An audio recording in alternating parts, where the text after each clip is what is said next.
Communication in organizations is the process of delivering information, ideas, and instructions between individuals and groups within an organization. This process is essential for creating mutual understanding, building trust, and ensuring that every member of the organization has the necessary information to carry out their tasks. Effective communication helps achieve organizational goals and enhances team performance. Here are the key components of organizational communication, its functions, stages of the communication process, types of communication, and common barriers that often arise in organizational communication. 1. Components of the organizational communication process. The communication process in organizations consists of several main elements: sender, the person or party who has a message and wants to convey it. In organizations, the sender could be a manager, co-worker, or team member.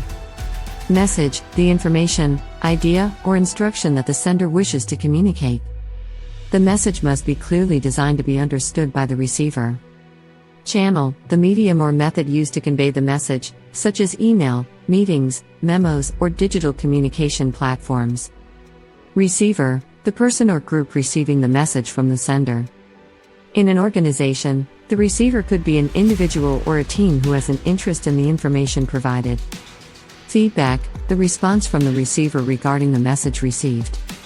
Feedback allows the sender to know if the message was well understood and accepted as intended. Noise, factors that can disrupt the delivery of the message, such as physical interference, differences in perception, or language limitations.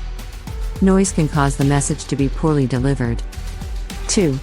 Functions of communication in organizations. Communication within organizations has several important functions, namely, informational function, provides the information needed by organizational members to perform their tasks accurately.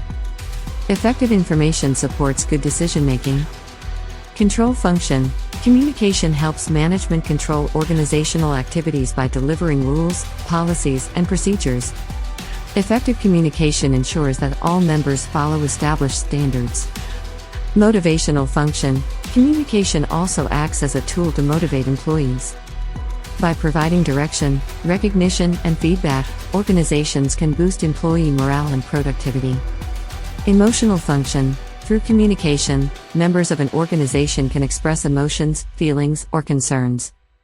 This is essential for creating a positive work climate and fostering good relationships among coworkers. Socialization function, communication introduces the organization's values, culture, and norms to new members. This process is crucial for fostering a sense of belonging and increasing loyalty to the organization. 3. Stages of the communication process in organizations. The communication process in organizations involves several stages to ensure effective communication. 1. Encoding, the sender designs the message in a specific form, text, image, sound, that is expected to be understood by the receiver. 2. Channel selection, the sender chooses the most appropriate media or channel to convey the message. For instance, face-to-face meetings may be more effective for delivering important information than email. 3. Sending message, the sender transmits the message through the chosen channel. 4. Receiving message, the receiver accepts the message and begins to process the information delivered. 5. Decoding, the receiver interprets the message to understand it. This decoding process largely depends on the receiver's ability to understand the language or context of the message. 6. Feedback, the receiver responds to the message received, which allows the sender to know the extent to which the message has been understood. 4.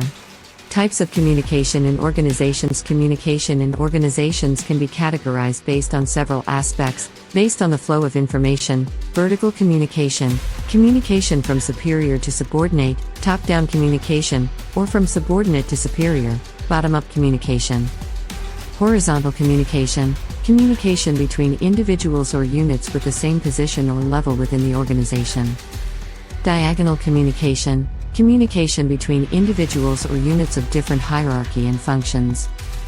Based on form, oral communication includes meetings, phone calls, face-to-face discussions, and presentations. Written communication includes emails, memos, reports, and other written documents. Nonverbal communication, body language, facial expressions, voice tone, and physical gestures that can strengthen or alter the meaning of the message. Based on formality, formal communication, conducted officially according to the organizational structure, such as formal meetings or work reports. Informal communication, unofficial, usually occurring spontaneously among members of the organization, such as daily conversations or rumors. 5. Barriers in the organizational communication process. Although communication in organizations is very important, several barriers can hinder its effectiveness. Some of these barriers include physical barriers, distance, noise, and limited workspace can disrupt the communication process. Language barriers, differences in language or the use of technical terms that are difficult to understand can cause confusion or misunderstanding. Perceptual barriers, differences in perception, views, and attitudes between the sender and receiver can affect the interpretation of the message. Emotional barriers, negative emotions, such as stress or interpersonal conflicts, can hinder the ability to communicate effectively. Information overload, too much information conveyed in a short time can make the receiver feel overwhelmed and find it difficult to process all the information. Technological limitations, technology failure or limited communication tools can also be a barrier, especially in organizations that rely on digital communication. 6.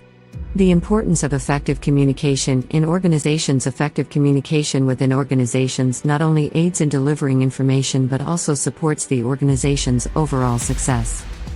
With effective communication, organizations can reduce misunderstandings, accelerate decision-making, increase productivity, and build a strong organizational culture.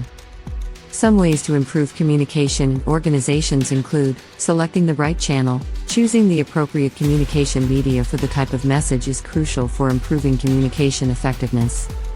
Encouraging openness and transparency. Creating a culture of open communication helps members feel more comfortable sharing ideas, criticism, and feedback. Communication training. Providing communication training to employees to enhance their skills, especially in listening and delivering messages effectively.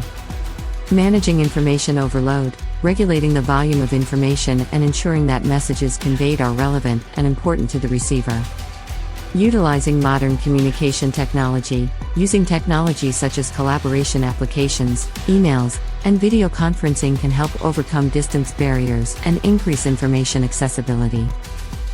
Conclusion. An effective communication process is one of the keys to organizational success. By understanding the components, functions, stages, types, and barriers in organizational communication, managers and team members can enhance their communication skills and support the achievement of organizational goals. Good communication creates a more productive, cooperative, and harmonious work environment.